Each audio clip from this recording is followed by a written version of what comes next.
Welcome back to our Through the Bible study. If you'd like to join me in Genesis chapter 37, we'll pick up where we left off in covering yet another generation in God's interaction with man.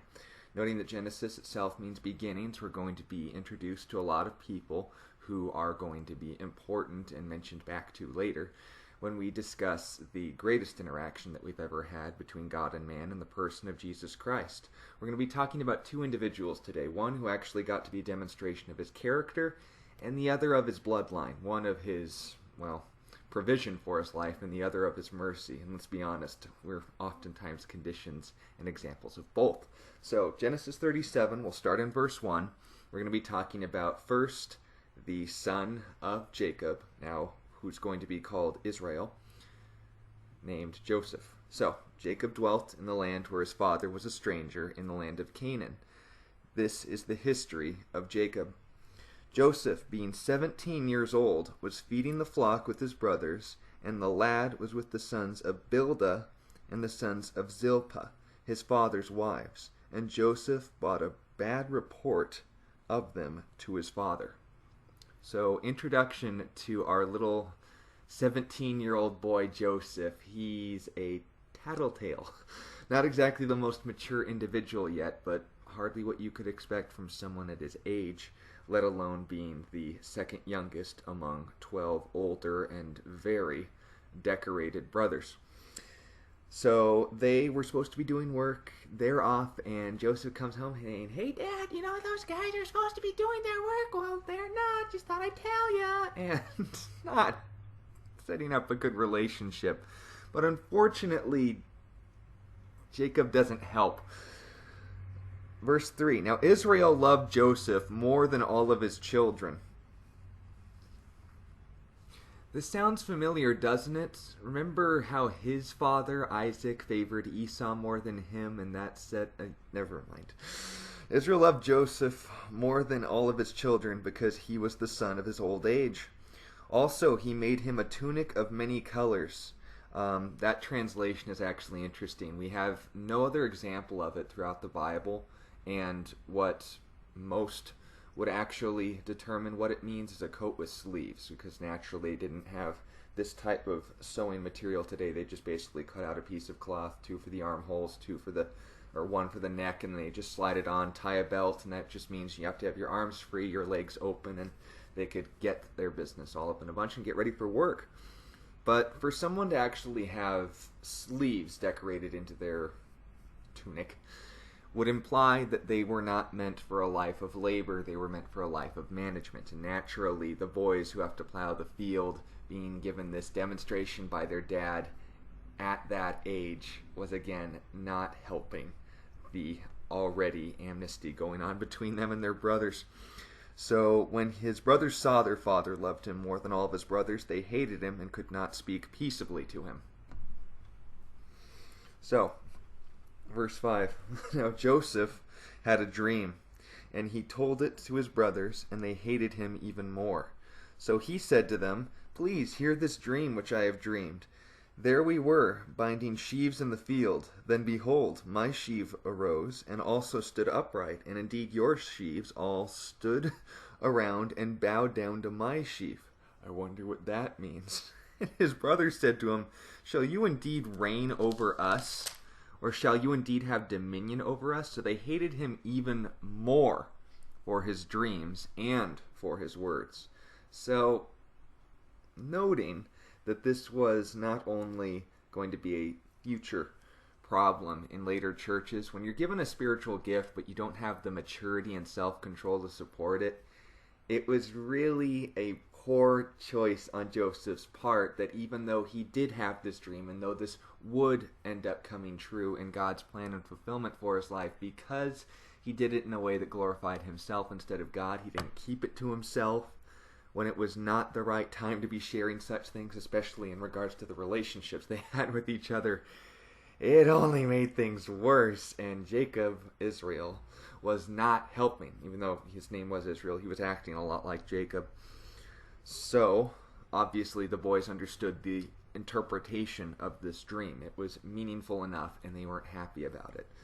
But then in verse 9, we get another thing that was very interesting. his second dream. Yet he dreamed still another dream and told it to his brothers. Joseph, look, I have dreamed another dream, and this time the sun, the moon, and the 11 stars bowed down to me. Now, note the interpretation is given to us in Genesis. So he told it to his father and his brothers. And his father rebuked him and said to him, "What is this dream you have dreamed? Shall your mother and I and your brothers indeed come and bow down to the earth before you?" And the brothers envied him, but his father, kept the matter in mind.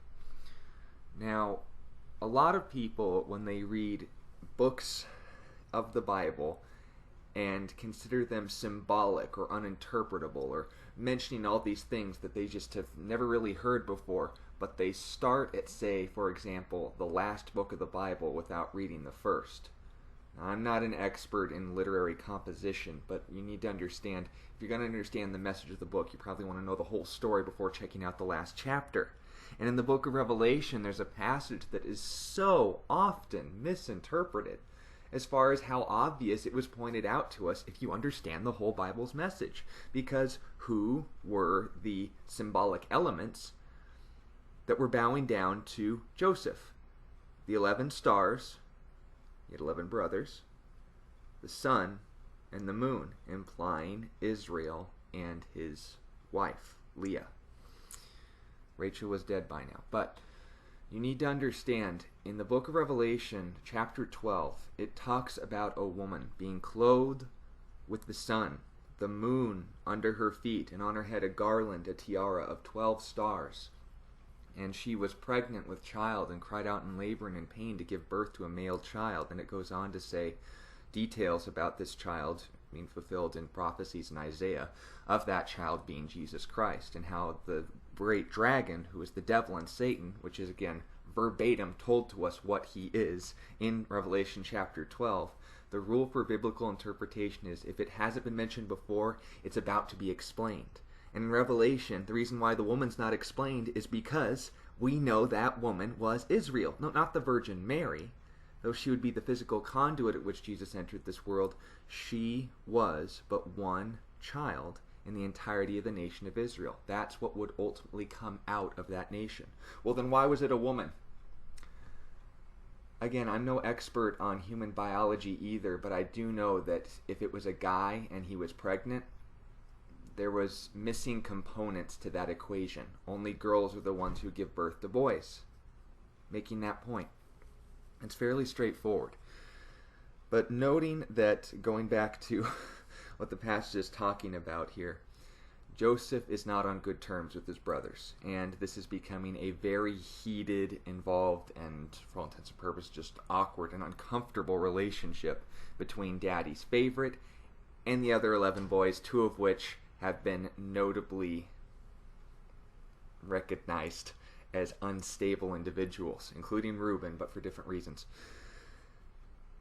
Check out the last study in the Dine incident if you don't know what I'm talking about. It was awful. Anyway, verse 12. Then his brothers went to feed their father's flock in Shechem. Oh, geez. Speaking of the Dinah incident, why were they going back there again? Well, if you remember, Jacob bought property in there that we read in in chapter 33. At the end, before we got into the Dinah incident, Jacob settled down and purchased from the king that they ended up wiping out because of the incident with his daughter. Yeah. The Bible's so honest. Sometimes it's hard to take.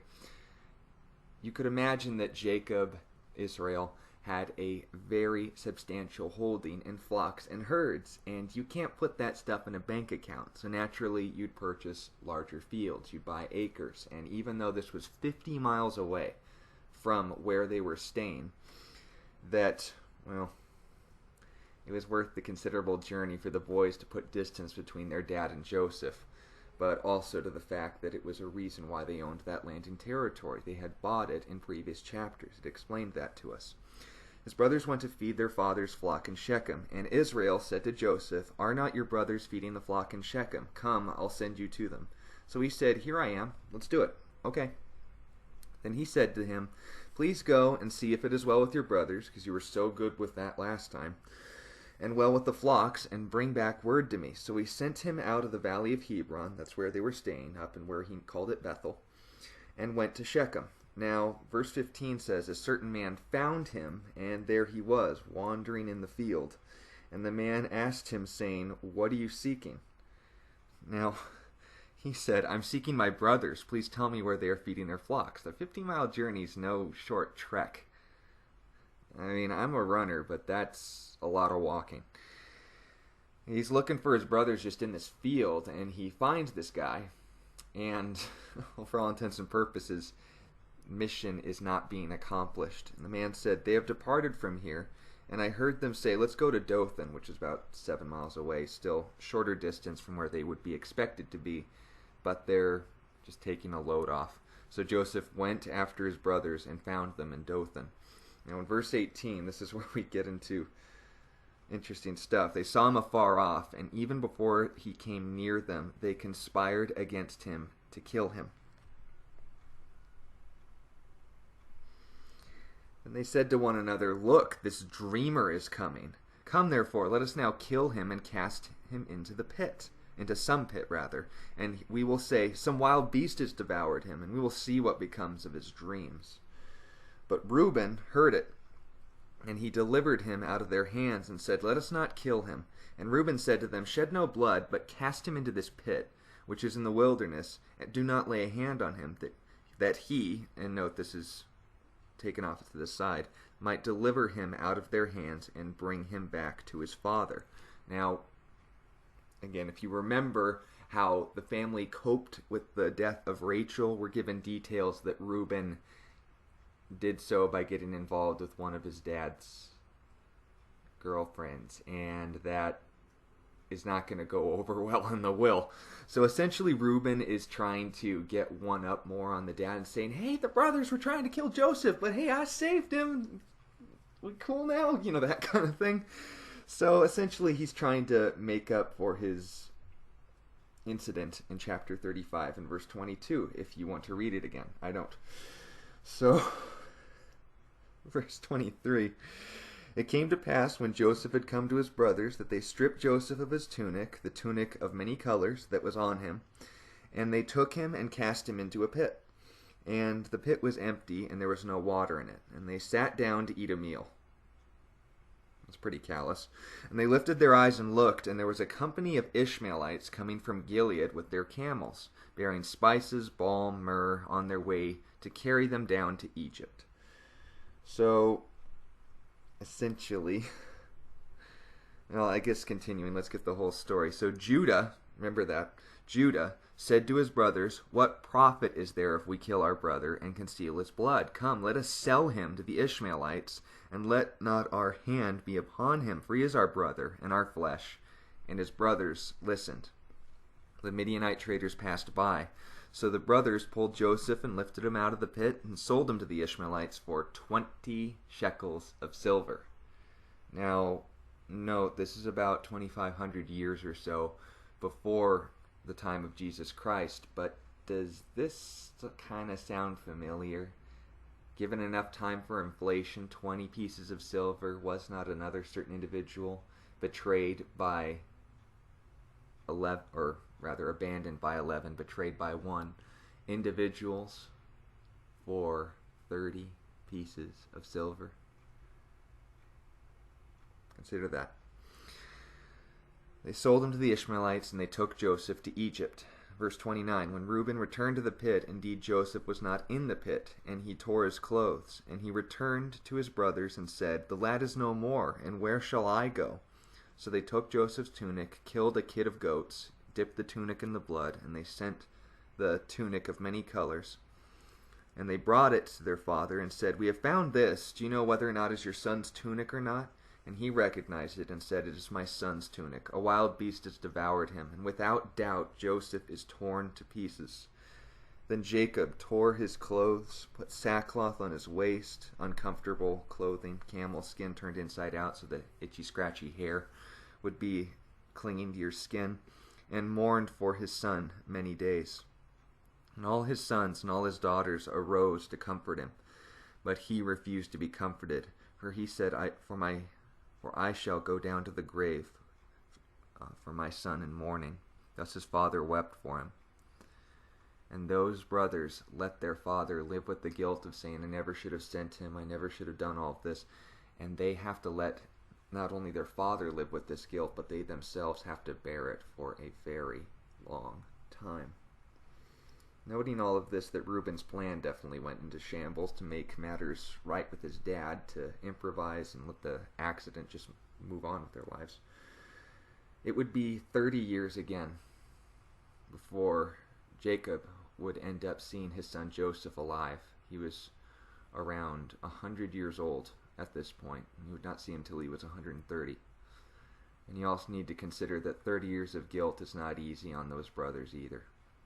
But considering that 30 years is a long time, we are given a little bit of insight into what was going on at home before we get into details with Joseph. Now we're told about Joseph first in verse 36. Now the Midianites had sold him in Egypt to Potiphar, an officer of Pharaoh and the captain of the guard. So a very prominent political individual, and a wealthy one at that, in Egypt, with a lot of influence, and that would set him up for a lot of things that God had in store for his life, even in this very poor set of circumstances. Now, chapter 38 is one of many passages in the Bible that proves the Bible's not a book for kids, it's for adults too. So I want to give you a disclaimer in advance that this is not material you want to give to children, but it is honest history that the Bible tells us its saints, not just in black and white, but all the colors, curves, and shaded sides in between. It's not here to glorify its saints or deify their prophets. It's to honestly say God uses very, very fallen people, and that God himself is the only one worth worshiping. So, with that in mind, chapter 38, here we go. Warning being presented. This is very R-rated material. It came to pass at that time that Judah departed from his brothers and visited a certain Adullamite whose name was Hira. Judah saw there was a daughter of a certain Canaanite whose name was Shua, and he married her and went into her. So she conceived and bore a son, and he called his name Now, this is funny. She conceived again and bore a son, and she called his name Onan. Okay, Judah, you get to name the first baby, but after was born, I'll take it over from here. Second born Onan. She conceived again, verse 5, and bore a son, and called his name Shelah. He was at Chezib when she bore him. Now, during Joseph's absence, Judah gets married, and he has 3 kids. Now, this is exactly what God's will for his life was, because naturally, in order for many nations to come out of Abraham, Isaac, and Jacob, that Jacob's 12 sons have to start having kids, and their kids need to start having kids, and so on and so forth. This is where God wanted him to be. He found a girl, he got married to her, he began having children. This is where God wanted him to be. But the problem is, it's not enough just to have children, you need to raise him. And this is where Judah fell short. Because, well, first off, not only carrying the guilt of what he did to his brother, but noting also the importance of these people's names being included, and why I'm going into detail about this and not about the lineage of Ishmael or Esau. I'm not playing favorites here, I'm making you understand Matthew chapter 1 and Luke chapter 3. You can read them on your own time, but they are the genealogical records of Jesus Christ and the families that he came out from. And you need to note that at the beginning of these genealogies, the end for Luke, since it goes from descending order, Judah is the lineage, the bloodline that Jesus came into our world through. And we're going to be demonstrating exactly what kind of person he was in complete Blu-ray HD, without sparing any honesty on what kind of man this person was. I mean, you thought you had nuts in your family tree. Wait till you hear this. Verse 6. Judah took a wife for his firstborn, and her name was Tamar. But Judah's firstborn, was wicked in the sight of the Lord, and the Lord killed him.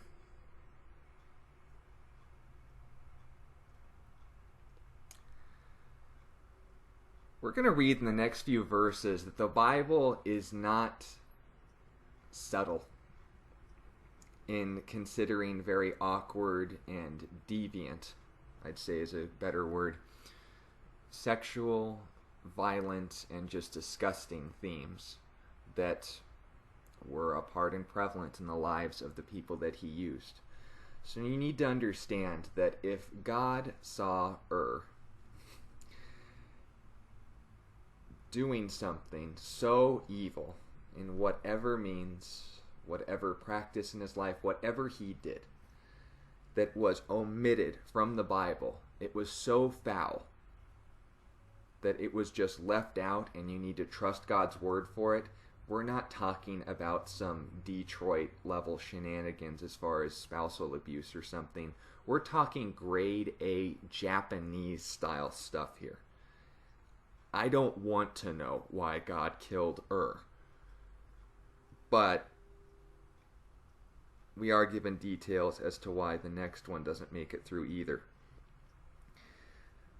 Judah said to Onan, "Go into your brother's wife and marry her and raise up an heir to your brother." Now, this was a custom that was alive and well at the time, even during this time all the way to the day of Jesus. The Sadducees, when they asked Jesus about the resurrection, brought up this custom and saying, well, in the resurrection, what if a girl marries a guy, he dies before she does, no kids, so her brother marries her, and then he dies before she does, they still don't have kids, and this happens 7 times over. Well, in the resurrection, which they didn't believe in, by the way, that's why they were asking Jesus about this, which wife is she going to be? Because they all had intimacy with her, and I think Levi Lusko asked the perfect question as to, A, what has she been feeding them? But secondly, Jesus said, you're missing the point. It's not about marriage or having kids. That's not what heaven's about. You aren't going to be having marriage or children or that kind of intimacy. That's for this life. The next life, you're going to be functioning in that capacity and relationship like the angels in heaven. Your attention will be focused on me. It won't be about your body. It'll be about being fully experiencing and sharing in my holiness. So knowing that sexual intimacy is a gift from God, but meant for this world as an illustration, not a reflection of eternity, like the doctrines of Islam and Mormonism would point out to you as the big emphasis as to what heaven's all about. Onan is given this opportunity to take over for and carry on his brother's legacy. But, verse 9, Onan knew that the heir would not be his. And it came to pass, when he went in to his brother's wife, when they had sexual intimacy, that he emitted on the ground, TMI, lest he should give an heir to his brother. So whether it was, well, it tells us, it was out of cultural jealousy. If he was going to have kids, it would be his kids. I don't have to name my kid Jr. So he enjoys the experience of having sex with Tamar, but doesn't want the responsibility of practicing fatherhood, much like Judah probably did when he raised up into the person that he was, for God to take such means. And verse 10, the thing which he did displeased the Lord, therefore he killed him also. Now what this is talking about is not saying that contraceptives and prevention of pregnancy is a sin. There's a difference between abortion and wearing a condom. It's not necessarily talking about that. As far as what God has called you to do, you know whether or not you'll be able to support children. If I'm speaking to couples, married couples, I hope, who are trying to have children, or rather not trying to, that's between you and God. But what you need to understand about this specific family that's different from all other families in history is that by Onan delaying the pregnancy of Tamar, he is denying God from continuing on his promise in the family legacy. And if I recall, outside of all of the other tribes of Israel, Judah was especially important, because if Onan did not have kids with Tamar, then guess what? Jesus wouldn't be coming to this earth, and the salvation of all of mankind was at stake. It seems like execution was kind of a nice measure, so to speak. So verse 11, Judah said to Tamar, kind of blaming her for this, his daughter-in-law, Remain a widow in your father's house until my son Shelah is grown. For he said, lest he also die like his brothers. And Tamar went and dwelt in her father's house. So, I'll just give you the whole story and then we'll backtrack because this is frankly just too much. Now in the process of time, the daughter of Shua, Judah's wife, died. And Judah was comforted and went up to his sheep shearers in Timnah. So his wife dies, and seeking some companionship, he and his friend Hira the Abdullamite, when it was told to Tamar, saying, Look, your father-in-law is going up to Timnah to shear his sheep. So she took off her widow's garments, covered herself with a veil, and wrapped herself. Now, for those of you guys who are familiar with Middle Eastern culture, when they're wearing the veil over their face and wearing all like the robes and wrapped up and stuff, very loose-fitting clothing, baggy clothing and stuff like you would see in Aladdin, that is not a customary thing. What that would mean is that you're dressing up like a prostitute. Continuing. And sat in an open place which was on the way to Timnah, for she saw that Shelah was grown, and she was not given to him as a wife. If you're not going to let me have babies, there's only one way that I can get any respect in this culture, and secondly, whether she recognized it or not, God was calling her to have children. Shelah is being held away from Tamar by Judah because my wife's dead, I can't have any more kids, and Tamar, you killed the first two. Now, not taking responsibility for him being a lousy father, but forget that. Now, verse 15. When Judah saw her, he thought she was a harlot because she had covered her face, didn't recognize her. Then he turned to her by the way and said, Please let me come in to you, for he did not know that she was his daughter-in-law. Judah was a John. Oh my gosh. So she said, What will you give me that you may come into me? And he said, I'll send you a young goat from the flock. So she said, Will you give it to me as a pledge until you send it? Or what how do I know that you're going to make good on this claim? I mean, we do the deed. How do I know that you just won't run off the next day? So then she said, How will I know that you're telling the truth? Verse 18, he said, What pledge shall I give you? What would be good enough to let you know that I'm sincere in this promise? So she said, Your signet and cord, and your staff that is in your hand. And he gave them to her, went into her, and she conceived by him. She got pregnant. So she arose, went away, laid aside her veil, put on the garments of her widowhood. And that was that.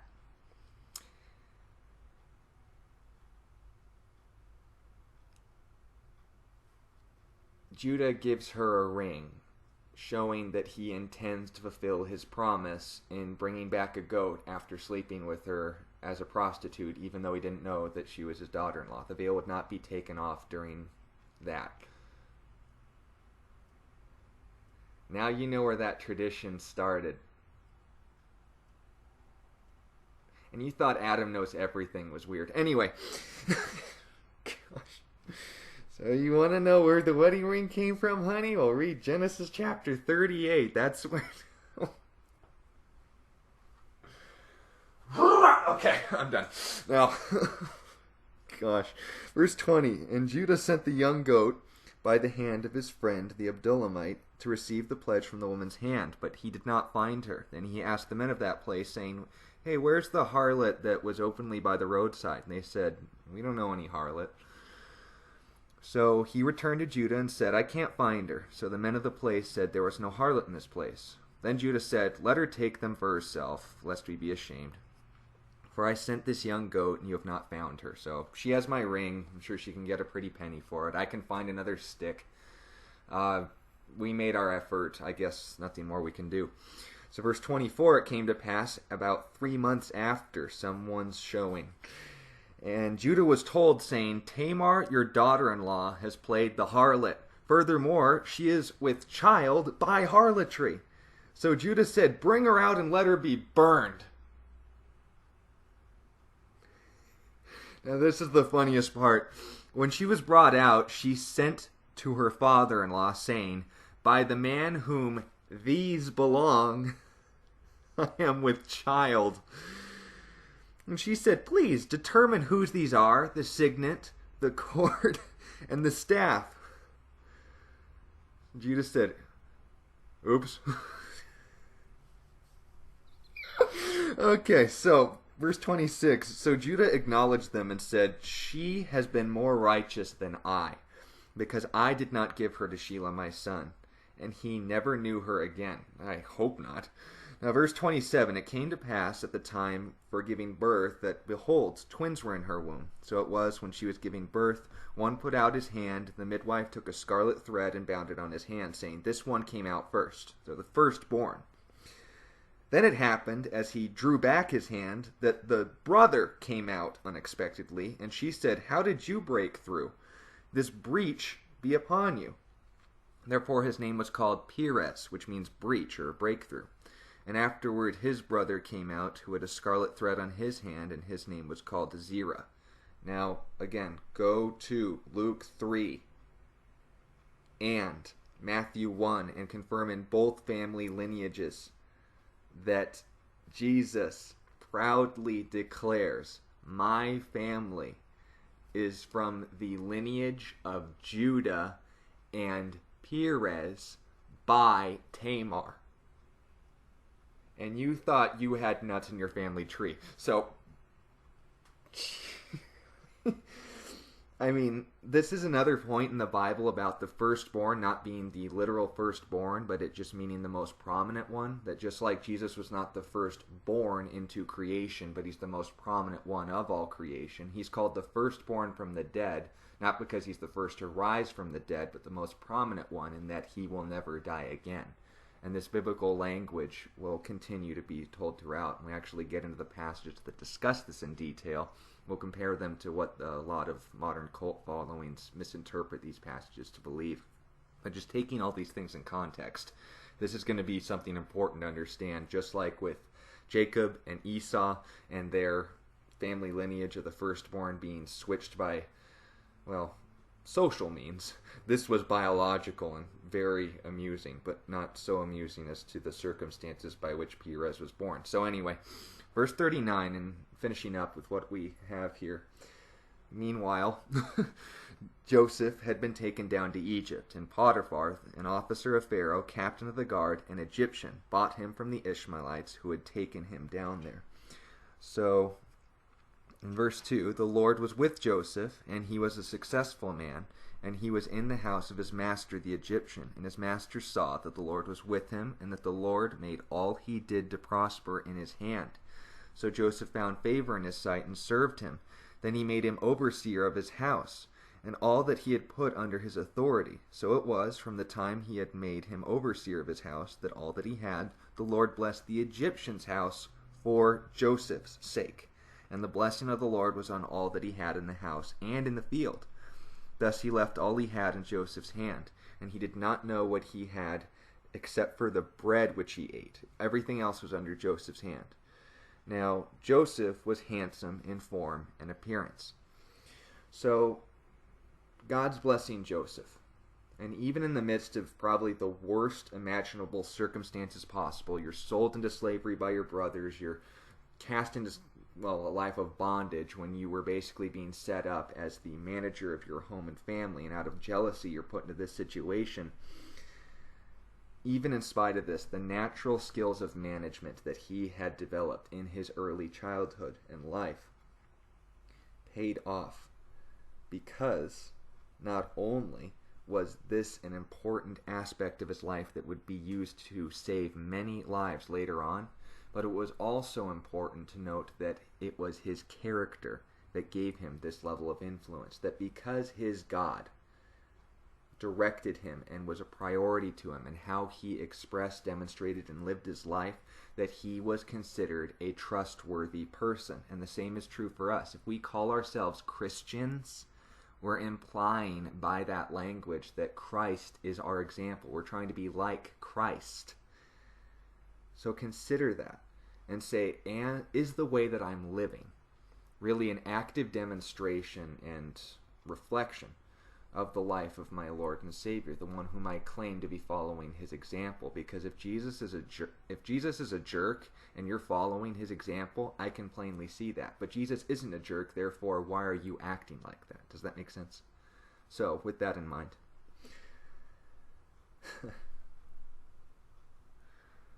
Well, this isn't as fun as the last one, but verse 7. It came to pass after these things that his master's wife cast longing eyes on Joseph, and she said, "Lie with me." But he refused and said to his master's wife, "Look, my master does not know what is with me in the house. He has committed all that he has into my hand. There is no one greater in this house than I, nor has he kept back anything from me but you, because you are his wife. How can I do this great wickedness and sin against God?" So it was, as she spoke to Joseph day by day, that he did not heed her, to lie with her or to be with her. Now, before we go on into verse 11, understand that what is happening here is that Joseph is now in his early 20s. Potiphar being not only chief executioner, chief or captain of the guard, and a very significant person of influence. You need to understand Egyptian culture implied and required all people within Pharaoh's court to be eunuchs, to be castrated, to have their male parts completely severed so that they could be trusted and know that they wouldn't be getting into shenanigans with Pharaoh's harem. Now, if you don't know what that means, leave it in the comment. I'll answer the question, but for time's sake, I won't get into the details here. We've talked enough about sleazy women already. Well, actually, no, we have one more to go, but you get the point. Being in your early 20s, by experience, I know that your sex drive is at peak. And Joseph's character is being tested every single day. He's being tempted. He's being tried. Daily little hints to Joseph about the fact that not only does Potiphar's wife not getting any gratification in that department from her husband, because he's missing an important, vital component to that process, she's literally just a trophy wife to him. She has needs. And obviously not having the moral standards that Joseph holds himself to, and not having the equipment by God to handle these passions with self-control, she's out of control. And tossing him subtle hints every day like, let's have sex right now, and obviously the very odd-looking garments that she would accidentally bump into Joseph wearing, and saying, "Oh, like what you see," that kind of concept, an idea. And Greg Glory and Levi Lusko said it incredibly. Jacob thought that his son was mauled by a beast in Shechem, but in reality he was in Egypt being stalked by a cougar. So, get your laughter out. We'll continue. Oh dear. So it was, as she spoke to Joseph day by day, he did not heed her, or lie with her, or to be with her. Naturally taking good measures, because he understood I'd like this, but I understand it's the wrong thing to do. Verse 11, it happened about this time when Joseph went into the house to do his work that none of the men of the house was inside, that she caught him by his garment, saying, "Lie with me." But he left his garment in her hand and fled and ran. The Hebrew word is fugo, which was literally translated, "Fu, go." And so it was, when she saw that he had left his garment in her hand and fled outside, that she called out to the men of her house and spoke to them, saying, "See, he has brought into us a Hebrew to mock us. He came into me to lie with me." And I cried out with a loud voice. And it happened, when he heard I lifted my voice and cried out, that he left his garment with me and fled and went outside. So she kept his garment with her until his master came home. So Joseph literally the woman literally attempting to rape Joseph, she's got him by the clothes. So he just rips out of his clothes, runs for his life, and a woman being scorned, of which hell hath no fury, cries, "Rape, rape," and we see a repetition of the subplot to Kill a Mockingbird, but unfortunately Atticus had not gotten his law degree in 25,000 BC and wasn't there to defend him for being innocent. Now, she holds on to this garment as proof. Then, verse 17, she spoke to him, with words like these: "The Hebrew servant whom you brought to us came into me to mock me. So it happened as I lifted my voice and cried out, I screamed for help, rape, rape, that he left his garment with me and fled outside. So it was, when his master heard the words which his wife spoke to him, saying, Your servant did to me after this manner, that his anger was aroused." Note, it doesn't say toward Joseph. Understand, Potiphar wasn't a moron. He knew what kind of person his wife was. He knew what kind of person Joseph was. But once the newspapers in Egypt got a hold of this information that such a celebrity is putting slack treatment and his wife cries rape, but modern patriarchy there, he doesn't care. Potiphar's hands are tied, and being the chief executioner shows Joseph a lot of slack as to what could have been done to him if he bought his wife's story. Then Joseph's master, verse 20, took him and put him into the prison, a place where the king's prisoners were confined, and he was there in the prison. But the Lord was with Joseph and showed him mercy and gave him favor in the sight of the keeper of the prison. And the keeper of the prison committed all into Joseph's hand, all the prisoners who were in the prison, whatever they did there. It was his doing. The keeper of the prison did not look into anything that was under Joseph's authority, because the Lord was with him, and whatever he did, the Lord made to prosper. So literally we see a circle of tragedy always ending back at the same point of Joseph. Deja vu, I've been in this situation before. Oh my gosh, I get betrayed by someone I trusted for something that wasn't my fault.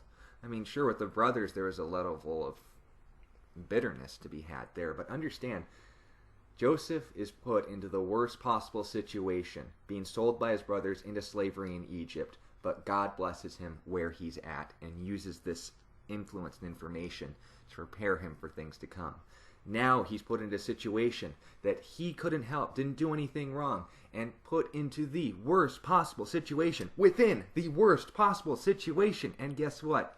God takes care of him. He blesses him and makes him of influences and prepares him for the things that he has yet to do for God in the future. Imagine that. Now, going into both the life and legacy, the days of Joseph and Judah, we see that we have two individuals who are used by God in very powerful ways in direct relation to Jesus Christ the Messiah. That Joseph would be a living example of a Savior. Judah would be the biological component that the Savior came into this world, where Joseph was a demonstration of God providing for someone even in the worst set of circumstances. Judah was an example that God shows a lot of mercy on the people that he uses. But also, figure this. Judah and Joseph were two very different people. Same father, different mothers, but different people to be sure. And the choices as to how they treated a woman both came back to bite them, one in a very ironic way and one in a very sad way. But only one of them ended up looking like an idiot in the end because of who was there, catch this, to defend their character. And I want to end with a quote from a person that I was actually named after, Chuck Smith. He said this: "If I try to defend myself, God lets me. But I'd rather have God defending me because he's better at it." Understand, who's defending your character will pay off in the end, because whether or not we make mistakes, sometimes it's going to be implied.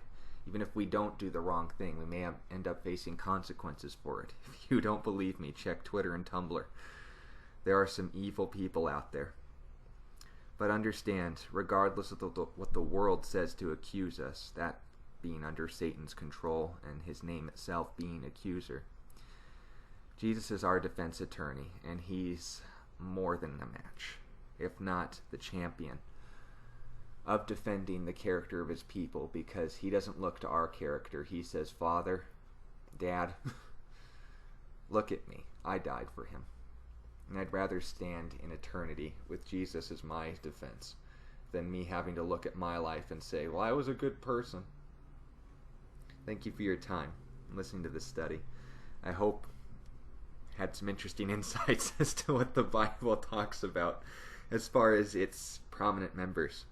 If you'd like to know more about the incident with Judah and Tamar, the early childhood or midlife of Joseph in his early 20s, more about these situations or insight into the passages that we've read, leave them in the comments below. I'll be more than happy to discuss sincere questions. If you'd like to encourage the ministry, leave a like and subscribe. It's a great encouragement. But most importantly, if you know someone who hasn't heard these passages and perhaps would be blessed to hear the gospel talking about something more honestly than a lot of people give it credit for, please share this study with anyone and everyone you feel would be blessed by it in one way or another. Thank you for your time, and remember, Jesus loves you.